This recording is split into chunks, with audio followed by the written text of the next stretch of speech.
그래서 이게 슬프지만 그 학생의 실력에 맞는 친구들을 맞춰가려면 그 준비를 안 할 수 없는 상황이 되기도 합니다.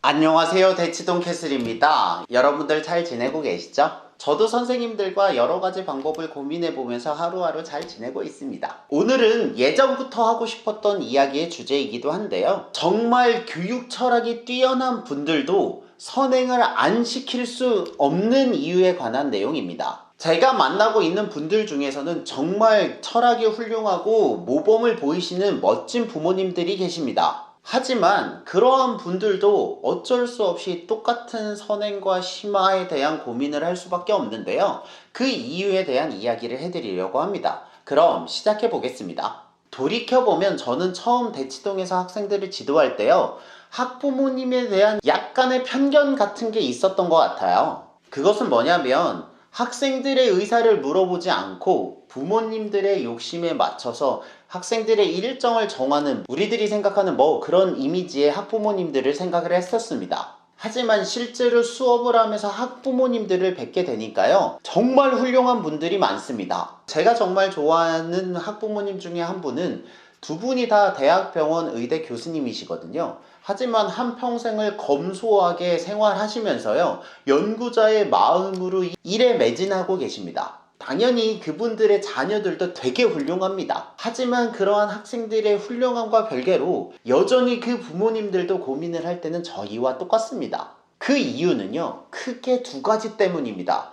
첫 번째로는요, 아무리 훌륭한 학부모님이나 아무리 훌륭한 학생이 있더라도 그 공부의 끝에는 입시로 귀결되기 때문입니다. 제가 실은 대안학교에 자녀들을 보내고 계시는 학부모님과도 면담을 하게 되었는데요, 이게 어떻게 보면 현실적인 부분이 있을 수 있는 게, 공부를 할 때는 굉장히 창의적이고 즐겁게 배우더라도 그 공부가 끝나고 나서 별도로 입시를 위한 공부 시간을 1년에서 2년 정도를 더 경험하는 경우가 많다고 합니다. 마찬가지로 대치동에서 부모님들의 교육 철학이 굉장히 훌륭하다 하더라도 학생들의 성과는 결국 성적으로 기록돼서 그 다음 학교를 가기 위한 자료로 활용됩니다. 한마디로 프로야구 선수들이 인성이 훌륭하든 그렇지 않든 결과적으로 그 사람 연봉에 영향을 미치는 것들은 그 사람의 실제 성과일 경우가 많잖아요. 그러니까 숫자로 표현되는 것일 가능성이 높다는 거죠.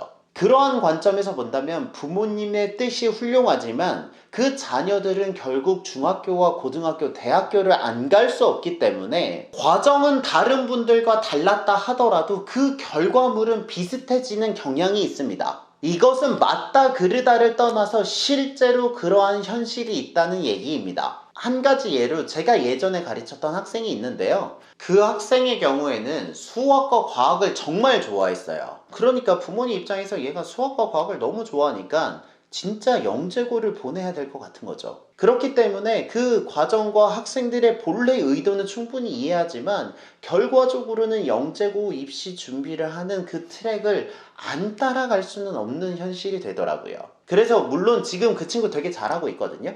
하지만 그 마음이 없는 학생이 준비하는 것과 전혀 다른 트랙을 가고 있지는 않습니다. 이렇게 학생들의 성과의 결과물이 입시라는 곳으로 동일하게 귀결되기 때문에 철학이 훌륭한 부모님이라 하더라도 통상적으로 하게 되는 선행과 심화에 대한 고민을 아예 떨쳐버릴 수는 없는 것 같습니다. 그리고 두 번째 이유는 첫 번째 이유와 맥락이 비슷한데요, 그 뛰어난 학생들을 만나려면 그에 맞는 과정을 하고 있어야 된다는 것입니다. 이것은 특히 더 수학에 해당하는 내용이기도 합니다. 이와 관련돼서 제가 알고 있던 사례 하나는요, 어떤 학부모님이 대학 교수님이셨어요. 그래서 안식년으로 외국에 1년을 갔다 오게 되신 거죠. 그 분의 자녀가요, 되게 훌륭했고요, 수학에 대한 재능도 있었습니다. 하지만 해외에 있었잖아요. 그러니까 그 과정 동안에는 그 해외 사정에 있는 과정을 했을 거잖아요. 그것은 그 학생이나 학부모님의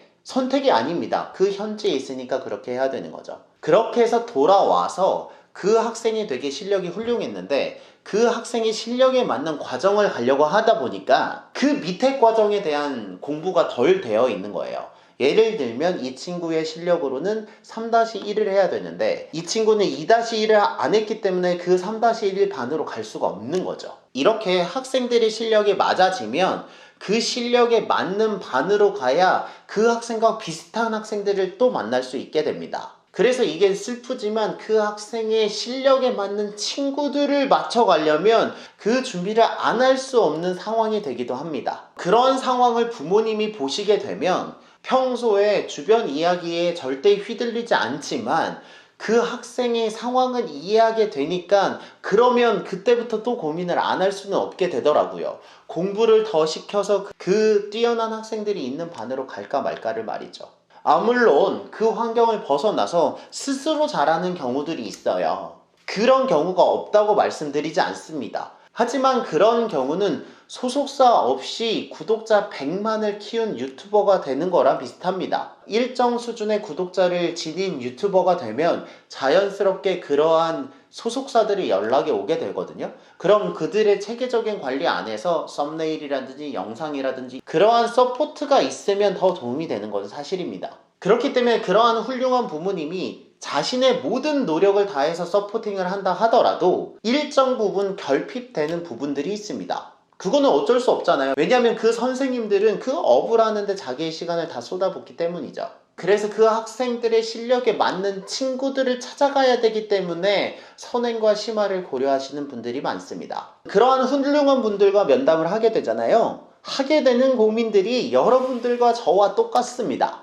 이 시스템을 따라가면서 적당히 맞출 것인가, 아니면 이 시스템과 별개로 독자적인 노선을 걸을 것인가를 말이죠. 솔직히 말씀드리면 아직 저는 결정하지 못했습니다. 왜냐면 아직 아이가 없기 때문이죠. 하지만 아이를 갖게 되는 부모님의 이야기를 들어보니 그 시스템을 따라간다고 해도 수긍이 되고요, 그 시스템을 따라가지 않는다고 해도 수긍이 갑니다. 제가 만난 그 어떤 훌륭한 부모님이다 하더라도 말씀드린 이 고민에서 자유로운 분은 거의 본 적이 없습니다. 왜냐하면 이것이 우리들이 살아가고 있는 현실의 한 단면이기 때문이라고 생각하고 있습니다. 제가 예전에는 막연히 갖고 있던 편견들을 실제로 만나 뵙고 면담을 하고 교육을 하면서 많이 깨진 부분이 있습니다. 말씀드린 이 고민을 하는 것에 대해서는 죄책감을 안 느끼셨으면 좋겠습니다. 크진 않지만 여러분들의 고민에 작은 위안을 주는 정도만 되어도 이 영상이 가치가 있지 않을까 생각해 봅니다. 저는 그럼 또 좋은 내용으로 찾아뵙겠습니다. 여러분들의 고민을 응원합니다. 저는 대치동 캐슬이었습니다. 감사합니다.